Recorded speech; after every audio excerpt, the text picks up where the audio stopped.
جی مفتی صاحب، ایک ہمارے انصار بھائی ہیں نظام الدین سے، وہ پوچھتے ہیں کہ فرض اور سنتوں کے درمیان کتنی تاخیر کی گنجائش ہے؟ بسم اللہ الرحمن الرحیم، نحمدہ ونصلی ونسلم علی رسولہ الکریم، اما بعد۔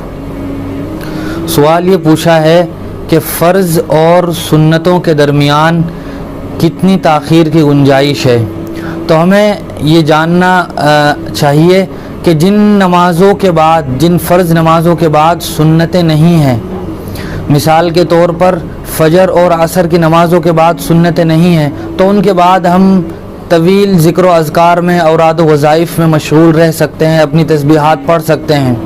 لیکن جن نمازوں کے بعد سنتیں ہیں، ظہر ہے، اسی طرح مغرب اور عشاء ہے، ان کی فرض نمازوں کے بعد زیادہ فاصلہ نہ رکھا جائے، بلکہ جو مختصر دعائیں احادیث میں منقول ہیں صرف انہی کے پڑھنے پر اکتفا کیا جائے، جیسے آیت الکرسی پڑھنے کا نبی پاک صلی اللہ علیہ وسلم نے فرض نماز کے بعد حکم فرمایا ہے۔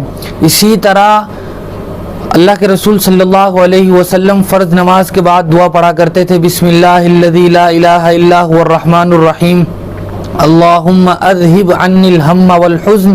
یہ 2-4 مختصر دعائیں پڑھ سکتے ہیں۔ طویل ذکر و اذکار ہمیں سنتوں سے فارغ ہونے کے بعد پڑھنے چاہیے۔